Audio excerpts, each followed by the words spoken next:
Pablo Escobar. The name alone sends chills down the spine.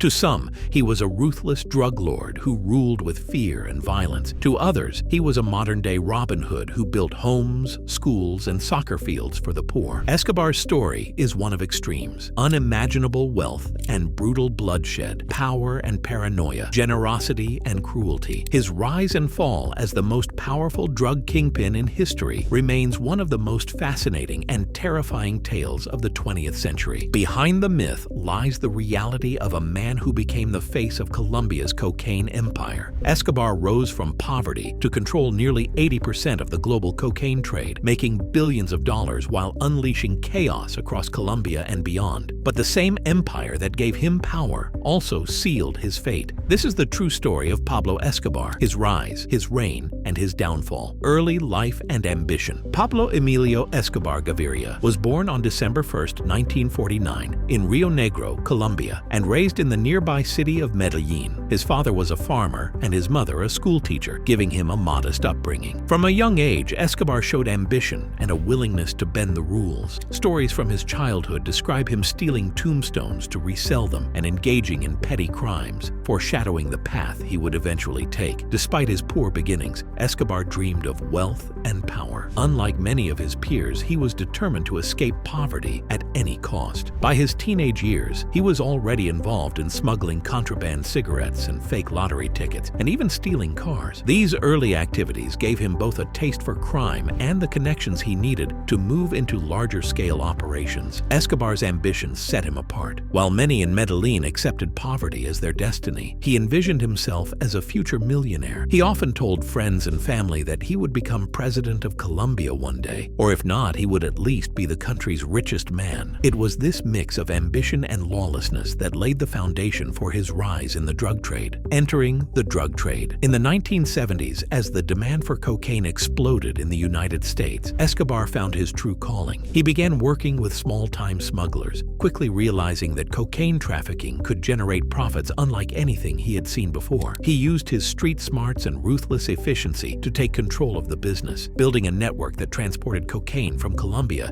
into the U.S. Escobar's operations grew rapidly. He organized flights loaded with cocaine, hidden compartments in vehicles, and even entire submarines to move his product. At the height of his smuggling empire, it was estimated that 15 tons of cocaine were shipped to the United States every day. The profits were staggering by the 1980s. Escobar was making an estimated $420 million per week. With money pouring in, Escobar expanded his influence. He bribed police, judges, and politicians, ensuring his protection from the law. Where bribes didn't work, violence did. This combination of wealth and terror allowed him to dominate the drug trade and build what became known as the Medellín Cartel, one of the most powerful criminal organizations in history. The Medellín Cartel and Escobar's reign. The Medellín Cartel, founded and led by Escobar, became the most feared drug cartel in the world. At its peak, the cartel controlled nearly 80% of the global cocaine market, with an estimated worth of $30 billion.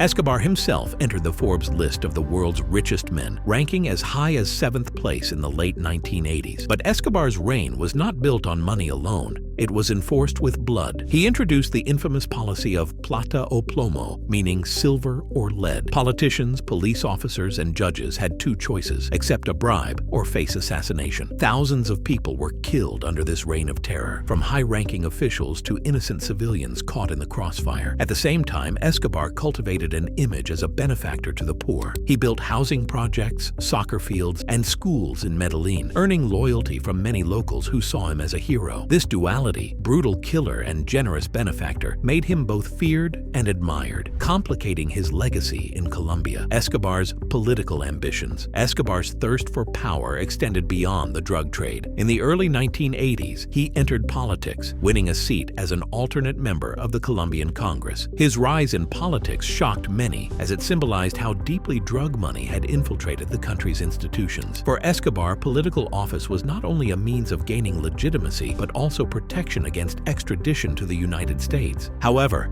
his political career was short-lived. Investigative journalists exposed his criminal past, and his political opponents began calling for action against him.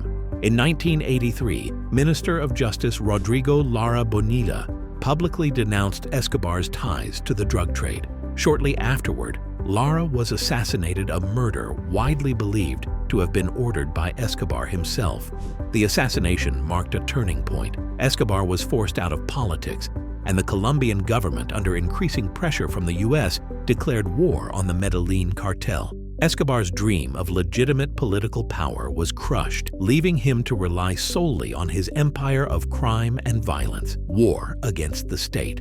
As the Colombian government intensified its crackdown on the Medellín Cartel, Escobar responded with unprecedented violence. He declared open war on the state, targeting judges, police, politicians, and even civilians. Bombings and assassinations became routine, plunging Colombia into an era of terror. The 1989 bombing of Avianca Flight 203, which killed 107 people, was one of the most infamous attacks linked to Escobar's campaign. Escobar's ruthlessness made him the #1 enemy of both Colombia and the United States. The U.S. Drug Enforcement Administration, DEA, and Colombian authorities worked together in an all-out effort to dismantle his cartel. The campaign was long and bloody, with thousands losing their lives in the crossfire between cartel assassins and government forces. Despite the chaos, Escobar continued to command loyalty from his followers and sympathy from some of Medellín's poor communities. He used his wealth to provide for them, ensuring their protection in exchange for silence or assistance.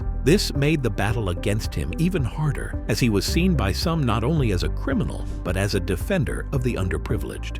The prison of La Catedral. By the early 1990s, Escobar's power began to weaken under relentless government and U.S. pressure. In 1991, he struck a deal with the Colombian government. He would surrender and serve time in prison in exchange for protection from extradition to the United States. However, Escobar's prison was unlike any other. He built his own luxurious jail, known as La Catedral, which featured a soccer field, a nightclub, a waterfall, and lavish accommodations.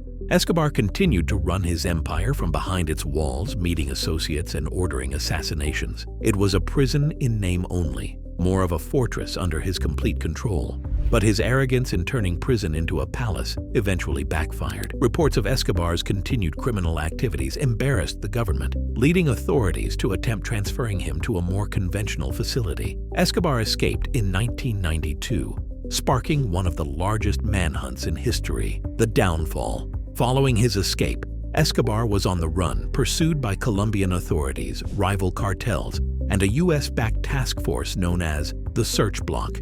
His once mighty cartel began to crumble as rivals, particularly the Cali cartel, took advantage of his weakened position. Former allies turned against him, and his fortune and influence slowly eroded. Escobar's paranoia grew, and he became increasingly isolated. Constantly moving from one hideout to another, he lived under the constant threat of betrayal. His communications were monitored, and his family was placed under protection by the authorities. The once invincible king of cocaine was reduced to a fugitive, hunted across Colombia. On December 2, 1993, a day after his 44th birthday, Escobar's reign came to a violent end. Colombian forces tracked him down to a rooftop in Medellín, where he was killed in a firefight. His death marked the end of an era of terror and the fall of the world's most infamous drug lord. Pablo Escobar's rise, reign, and downfall form one of the most gripping crime stories in history. From a poor boy in Medellín to the world's most powerful drug lord, he built an empire that shook nations and destroyed countless lives. His brutal tactics and boundless ambition made him a figure of both fear and fascination. But his empire was built on blood, and in the end, it collapsed in the same violence that created it. Escobar's life may be remembered in books, films, and television series, but behind the legend lies a harsh truth. His reign brought only pain, chaos, and death. The true story of Pablo Escobar is not just about a man. It is about the dangers of power without limits, the destruction of greed, and the ultimate downfall that awaits those who build empires on violence and fear. If you enjoyed this, make sure to like, share, and subscribe for more history stories just like this.